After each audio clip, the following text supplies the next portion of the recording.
স্বাগত এশিয়ান দেশ সংবাদে। সাথে আছি আমি উর্মি আক্তার। চলে যাব পুরো সংবাদে।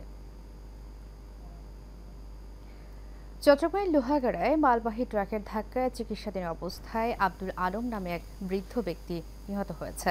সকালে চট্টগ্রাম কক্সবাজার মহাসড়কে উপজেলার বটতলী মোটর স্টেশনে এ দুর্ঘটনা ঘটে। নিহত আব্দুল আলম উপজেলার পুটিবিলা ইউনিয়নের পহরচান্দা এলাকার মৃত আশরাফ মিয়ার ছেলে। জানা যায়, একটি মামলায় তিনি কোর্টে হাজিরা দিতে চট্টগ্রাম শহরে যাওয়ার জন্য রাস্তা পার হচ্ছিলেন। হঠাৎ কক্সবাজারগামী একটি ট্রাক তাকে চাপা দেয়। স্থানীয়রা উদ্ধার করে উপজেলা স্বাস্থ্য কমপ্লেক্সে নিয়ে গেলে প্রাথমিক চিকিৎসা শেষে তাকে চট্টগ্রাম মেডিকেল কলেজ হাসপাতালে নিয়ে যায়। সেখানেই চিকিৎসাধীন অবস্থায় ওই বৃদ্ধের মৃত্যু হয়।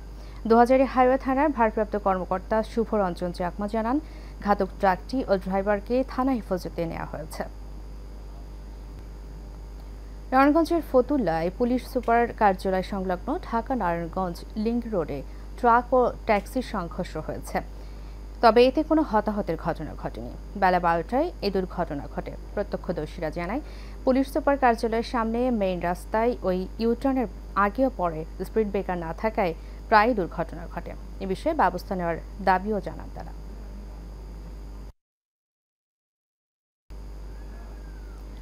রাজশাহীতে মেয়েকে ইফটিজিংয়ের প্রতিবাদ করায় পিতাকে পিটিয়ে হত্যার অভিযোগ উঠেছে। বুধবার রাত ১০টার দিকে নগরের তালাইমারি শহীদ মিনার এলাকায় এ ঘটনা ঘটেছে। এ বিষয়ে বোয়ালিয়া মডেল থানার ওসি মোস্তাক আহমেদ জানান, নিহতের ছেলে অন্তত ৭ জনের নাম উল্লেখ সহ অজ্ঞাতনামা ৫ জনের বিরুদ্ধে মামলা দায়ের করেছেন। তবে এখনো পর্যন্ত কাউকে গ্রেপ্তার করা সম্ভব হয়নি। নিহতের লাশ ময়নাতদন্ত শেষে পরিবারের কাছে হস্তান্তর করা হবে।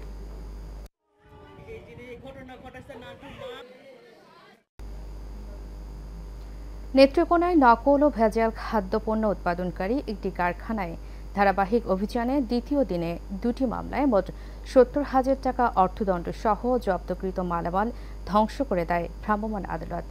বিএসটিআই, নিরাপদ খাদ্য অধিদপ্তর, র্যাব ও পুলিশের উপস্থিতিতে সিলগালা কারখানাটির মালিকপক্ষের উপস্থিতিতে অভিযান চলে। এ সময় সাংবাদিকদের হুমকি দেয় কারখানাটির মালিকপক্ষ। এর একদিন আগে সদর উপজেলার বালুয়াকান্দা এলাকায় ওই কারখানায় অভিযান পরিচালনা করেছিলেন নেত্রকোনা সদরের এক্সিকিউটিভ ম্যাজিস্ট্রেট মোহাম্মদ হাসিব উল আহসান।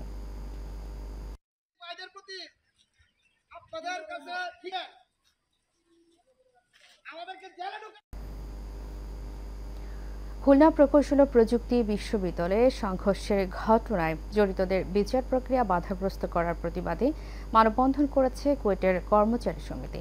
সকাল ১১টায় ক্যাম্পাসের দুর্বার বাংলার সামনে সকল কর্মচারীরা সমবেত হয়ে এই কর্মসূচি পালন করেন। এই সমাবেশে কুয়েটের কর্মচারী সমিতির সভাপতি মোহাম্মদ শেখ এরশাদ আলী ও সাবেক সভাপতি মোহাম্মদ ইমদাদুল হক সহ অন্যান্য নেতৃবৃন্দরা বক্তব্য রাখেন।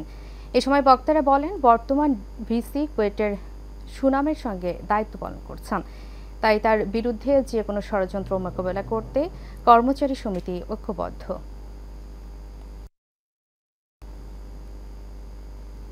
বগুড়ার শেরপুরে ছোকনার রহিমা নওশির আলী ডিগ্রি কলেজের অধ্যক্ষের অপসারণের দাবিতে মানববন্ধন ও বিক্ষোভ সমাবেশ অনুষ্ঠিত হয়েছে। উপজেলার ভবানীপুর ইউনিয়ন কলেজের সামনে শিক্ষার্থী ও স্থানীয়দের আয়োজনে এই মানববন্ধন কর্মসূচির আয়োজন করা হয়। এতে বক্তারা বলেন, অধ্যক্ষ আসাদুজ্জামান বিগত সরকারের সময়ে গভর্নিং বডির সভাপতির সাথে মিলে লাখ লাখ টাকা লুটপাট করেছে। তাই অধ্যক্ষ এস এম আসাদুজ্জামানের অনিয়মের সঠিক তদন্ত করে তার অপসারণের দাবি জানান তারা।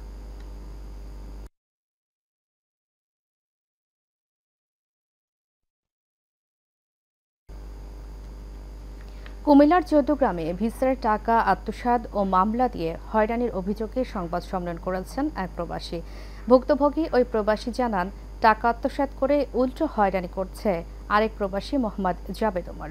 হয়রানিমূলক মামলার প্রত্যাহারে সংশ্লিষ্ট কর্তৃপক্ষের কাছে দাবি জানিয়ে নিজ বাড়ির সামনে সংবাদ সম্মেলনে ভুক্তভোগী আলী আশরাফ তাহের সহ উপস্থিত ছিলেন আব্দুল মালেক, মাস্টার ইউসুফ শরীফ, দুবাই প্রবাসী মোহাম্মদ তুহিন সহ আরও অনেকে।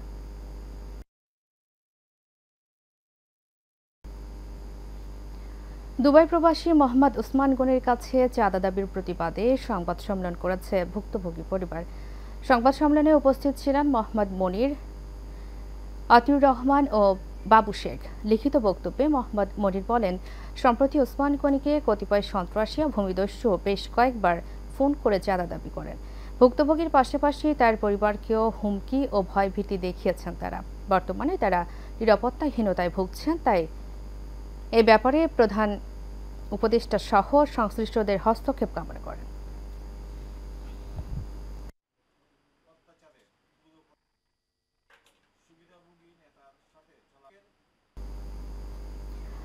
বাঙালির প্রাণের উৎসব পহেলা বৈশাখকে কেন্দ্র করে পাবনার সুজয়নগর উপজেলার সৈয়দপুর স্কুল অ্যান্ড কলেজ মাঠে নানা আয়োজনে প্রতি বছরের মতো এবারে উদযাপিত হল 3 দিন ব্যাপী বৈশাখী মেলা ও সাংস্কৃতিক অনুষ্ঠান। বৈশাখের প্রথম দিনে শুরু হওয়া মেলার উদ্বোধন করেন মেলা আয়োজক কমিটির সভাপতি ও বিএনপি নেতা আব্দুস সবুর। শেষ দিনে মেলায় প্রধান অতিথি হিসেবে উপস্থিত ছিলেন পাবনা 2 আসনের সাবেক সংসদ সদস্য অ্যাডভোকেট AKM সেলিম রেজা হাবিব। এ সময় উপস্থিত ছিলেন মেলা আয়োজক কমিটির সাধারণ সম্পাদক ও বিএনপি নেতা আল ফারুক সবুজ, বিএনপি নেতা SM শাহ আলম এবং রতন সহ আরও অনেকে। সাধারণ মানুষের এত ভালোবাসা, এত প্রাণবন্ধতা ছিল কারণ একটাই, যে বাংলাদেশে একটি সুন্দর পরিবেশ সৃষ্টি হয়েছে। আগামী দিনেও আমরা তাদের কাছে আশা রাখবো এখানে যেন সুন্দর পরিবেশে, সুষ্ঠু পরিবেশে এই Saidpur high school and college মাঠে মেলা উদযাপিত হয়। এই মেলা কমিটির পক্ষ থেকে আমি ধন্যবাদ এবং কৃতজ্ঞতা জানাচ্ছি। সর্বোপরি আমাদের এইখানে জনসাধারণ সবাই এসে শান্তিপূর্ণভাবে, সুন্দরভাবে এই অনুষ্ঠানটা পরিচালনা করছে। ময়মনসিংহের ঐতিহ্যবাহী মোমিনুন্নেছা সরকারি মহিলা কলেজ থেকে 2024-25 শিক্ষাবর্ষের মেডিকেল প্রকৌশল ও পাবলিক বিশ্ববিদ্যালয়ের ভর্তি পরীক্ষায় কৃতিত্বে স্বাক্ষর রাখা শিক্ষার্থীদের সংবর্ধনা দেওয়া হয়েছে। জমকালো আয়োজনে আজ কলেজ প্রাঙ্গণে এই অনুষ্ঠান হয়। অনুষ্ঠানের প্রধান অতিথি হিসেবে উপস্থিত ছিলেন বাংলাদেশ কৃষি বিশ্ববিদ্যালয়ের উপাচার্য প্রফেসর ডক্টর AK ফজলুল হক ভূঁইয়া। মোমিনুন্নেছা সরকারি মহিলা কলেজের অধ্যক্ষ প্রফেসর ডক্টর মালিকা বিলকিস এর সভাপতিত্বে বিশেষ অতিথি ছিলেন বাংলাদেশ কৃষি বিশ্ববিদ্যালয়ের অবসরপ্রাপ্ত অধ্যাপক ডক্টর মোহাম্মদ মাহফুজুল হক। যশোরের চৌগাছায় আদালতের নির্দেশ অমান্য করে চৌগাছা পশু হাট থেকে অবৈধভাবে খাজনা আদায়ের অভিযোগ উঠেছে। হাটটির ইজারা নিয়ে আইনি জটিলতা চলমান থাকা সত্ত্বেও প্রভাবশালী মহলের চাপে পৌর কর্তৃপক্ষ বিতর্কিতভাবে হাটের নিয়ন্ত্রণ তুলে দিয়েছে ঝিনাইদহের আবিদুর রহমান লালুর হাতে। এর ফলে বঞ্চিত হয়েছেন সর্বোচ্চ দরদাতা ও স্থানীয় ব্যবসায়ীরা। চৌগাছা পৌরসভা এলাকায় হাটবাজারগুলোর ইজারার জন্য দরপত্র আহ্বান করা হয়। নির্ধারিত সময়সীমার মধ্যে সব হাটের দরপত্র জমা দিলেও চৌগাছা পশু হাটের দরপত্র স্থগিত থাকে, কারণ আদালতে চলমান একটি রিট পিটিশনের ভিত্তিতে হাইকোর্ট ও ইজারার কার্যক্রমে 8 সপ্তাহের স্থগিতাদেশ দেয়। কালেকশন করবে পয়লা বৈশাখ থেকে, এটা আমি অসন্তোষ প্রকাশ করি। আমরা যেহেতু অ্যাপিলেট ডিভিশনের সর্বশেষ অর্ডার আছে, সেটা আমরা আগামীকালকে থেকে পৌরসভার তত্ত্বাবধানে আমরা খাস আদায়ে যাচ্ছি। মানিকগঞ্জের সাটুরিয়া উপজেলায় দলিল লেখকদের মান উন্নয়নের লক্ষ্যে সাব রেজিস্ট্রি অফিসে কর্মরত দলিল লেখকগণদের জন্য অভ্যন্তরীণ প্রশিক্ষণ কর্মশালার আয়োজন করা হয়। শুদ্ধাচার ও নৈতিকতায় উদ্বুদ্ধকরণ, কাজে দক্ষতা বৃদ্ধি, স্বচ্ছতা ও জবাবদিহিতা নিশ্চিতকরণের লক্ষ্যে দিনব্যাপী এই কর্মশালা হয়েছে। দুপুরে সাটুরিয়া সাব রেজিস্ট্রি অফিসের হল রুমে এই প্রশিক্ষণ কর্মশালায় সভাপতিত্ব করেন সাটুরিয়া সাব রেজিস্ট্রি মোসাম্মদ মাহমুদা খাতুন। এ সময় বিশেষ অতিথি হিসেবে বক্তব্য রাখেন দৌলতপুর সাব রেজিস্ট্রার তানিয়া সুলতানা।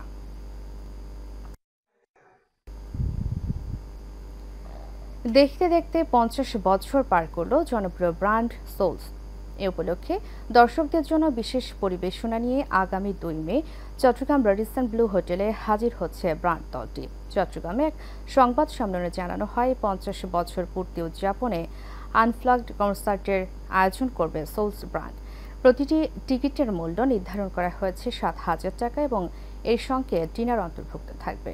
সংবাদ সম্মেলনে ব্র্যান্ডটির ভোকাল পার্থ বড়ুয়া আরও জানান, সাড়া পেলে পরবর্তীতে সব ধরনের দর্শক ও শ্রোতাদের জন্য বড় পরিসরে 50 বছর উদযাপনের পরিকল্পনা রয়েছে।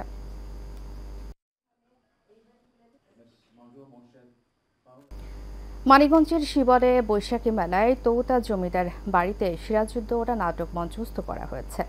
এই অনুষ্ঠানে প্রধান অতিথি হিসেবে উপস্থিত ছিলেন শিবালয় উপজেলা নির্বাহী কর্মকর্তা মোহাম্মদ জাকির হোসেন। এছাড়াও আরও উপস্থিত ছিলেন উপজেলা সহকারী কমিশনার SM ফয়েজ উদ্দিন, স্থানীয় বিএনপির নেতৃবৃন্দ সহ গণ্যমান্য ব্যক্তিবর্গরা।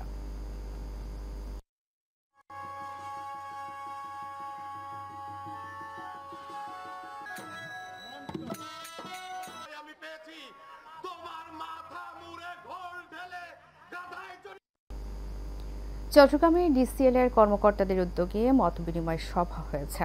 বাংলাদেশ পল্লী উন্নয়ন একাডেমি মিলনায়তনে আয়োজিত সভায় সভাপতিত্ব করেন DCL এর DMD লায়ন মোহাম্মদ হাকিম আলী। প্রধান অতিথির বক্তব্য রাখেন MD আব্দুল খালেক পারভেজ। এ সময় আরও উপস্থিত ছিলেন বিবি সি ফুডের চেয়ারম্যান হায়দার আলী রনি, DCL এর DGM মোহাম্মদ কামরুজ্জামান সহ অনেকে।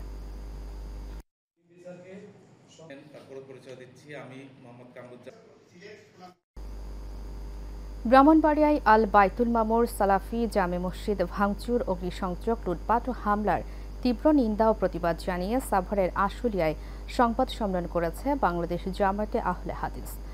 দুপুরে আশুলিয়ার বাইপাইল এলাকায় এই সংবাদ সম্মেলন করা হয়। সংবাদ সম্মেলন শেষে মাদ্রাসাটির সকল শিক্ষক শিক্ষার্থীরা মাঠে মানববন্ধন করে। এতে বক্তব্য রাখেন বাংলাদেশ জামায়াতে আহলে হাদিসের ভারপ্রাপ্ত সভাপতি প্রফেসর ডক্টর আহমদ উল্লাহ ত্রিশালী। এর আগে এ ঘটনায় মসজিদের সভাপতি বাশার বাদী হয়ে দেলওয়ার হোসেন সহ ১৩ জনকে আসামি করে ব্রাহ্মণবাড়িয়া সদর থানায় একটি মামলা দায়ের করেন। দ্রুত ব্রাহ্মণবাড়িয়া প্রশাসন তাদেরকে নিবৃত্ত করেন এবং এই মসজিদের যে ক্ষতি করা হয়েছে সেই ক্ষতি পূরণের জন্য ব্যবস্থা করে দেন এবং সালাত আদায়ের ব্যবস্থা করে দেন। আমরা সেই সঙ্গে দেশবাসীর সাথে সাথে মাননীয় আমাদের প্রধান উপদেষ্টা মহোদয়ের দৃষ্টি আকর্ষণ করব, এভাবে যেন কখনোই কোনো এলাকায় কোনো রকমের ধর্মীয় বিষয়কে কেন্দ্র করে কোনো সন্ত্রাসী কার্যক্রম না হয়। চট্টগ্রামে আগামী ৩০ এপ্রিল শুরু হচ্ছে দাওয়াত ইসলামের ইজতেমা। এই উপলক্ষে চট্টগ্রাম প্রেস ক্লাবে সংবাদ সম্মেলন করেন দাওয়াত ইসলামী বাংলাদেশ চট্টগ্রাম বিভাগ। সংবাদ সম্মেলনে লিখিত বক্তব্য পাঠ করেন মুফতি জহিরুল ইসলাম মুজাদ্দেদি আত্তারি। এ সময় উপস্থিত ছিলেন দাওয়াত ইসলামী বাংলাদেশের সাধারণ সম্পাদক মাহমুদুল হক কাদেরি, বেলাল আত্তারি, প্রকৌশলী কাউসার আত্তারি, আমিন আত্তারি সহ অনেকে।